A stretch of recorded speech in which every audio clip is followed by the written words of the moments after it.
The Vanishing of the Sodder Children. George and Jenny Sodder were Italian immigrants living in Fayetteville, West Virginia. They had built a comfortable home, raised 10 children, and become respected in the community. But George was outspoken in his criticism of Mussolini and fascism, which earned him enemies, particularly among some Italian immigrants in the region. The family's life seemed ordinary and secure, until Christmas Eve, 1945. The Sodder home was filled with joy that night. Jenny baked treats, the children unwrapped gifts, and laughter echoed through the house. At around 10 p.m. Jenny told the younger kids it was bedtime. Maurice, 14, Martha, 12, Louis, 9, Jenny, 8, and Betty, 5, begged to stay up and play with their toys. Jenny relented, telling them not to stay up too late. By midnight, the house was quiet. A peaceful winter's night. Around 1 a.m., Jenny woke suddenly. She thought she heard something, like an object hitting the roof and rolling away. Minutes later, the smell of smoke filled her nostrils. Flames were spreading fast. The family panicked. George, Jenny, and 4 of their children escaped, coughing and screaming in the cold night air. But the 5 upstairs children never appeared. George tried everything. He smashed a window, slicing his arm open, to reach them, but the staircase was engulfed in fire. He sprinted outside, intending to climb up to their window. But the ladder, which always leaned against the house, was gone. He raced to his trucks to pull them alongside the house for a rescue. Neither truck would start. Both had worked perfectly the day before. Neighbors tried calling the fire department. The phone lines were dead. The Sodders could do nothing but watch as their home collapsed into an inferno. By dawn, the fire had reduced the house to smoking ruins. When the firefighters finally arrived, they searched the debris. They expected to find 5 small bodies. They found nothing. No bones, no teeth, not even ash consistent with human remains. Experts later insisted that even in house fires, bones survive, especially of children. The official ruling: the children had perished in the blaze. But George and Jenny refused to accept it. As the Sodders searched for answers, disturbing details came to light.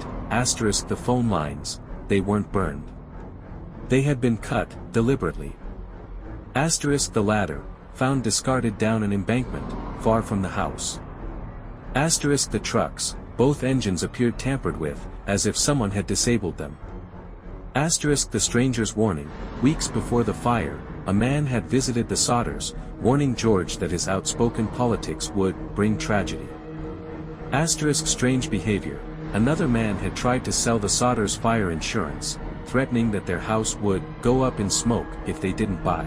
And then came the most chilling revelations. In the days and weeks after the fire, witnesses claimed to have seen the missing Sodder children, at a motel. A woman reported seeing them the very next morning, accompanied by adults who refused to speak to her. At a diner, a waitress swore that 5 nervous children matching their descriptions came in with strangers, a week later. On the road, others said they spotted them in passing cars, peering out of windows. The Sodders believed their children had been kidnapped, perhaps as retribution for George's political views. Refusing to give up, George and Jenny launched a relentless search. They sent photographs to investigators, hired private detectives, and traveled across states chasing rumors. In 1950, they erected a massive billboard on Route 16, displaying the children's photos and offering a reward. For decades, the haunting image loomed over the highway. On Christmas Eve, 1945, our home was set afire and 5 of our children kidnapped. Help us find them. It became a symbol of grief, obsession, and mystery. In 1967, Jenny received a chilling envelope in the mail. Inside was a photograph of a young man in his 20s. On the back, scrawled in strange handwriting, were the words, Louis Sodder. I love brother Frankie. Illo boys.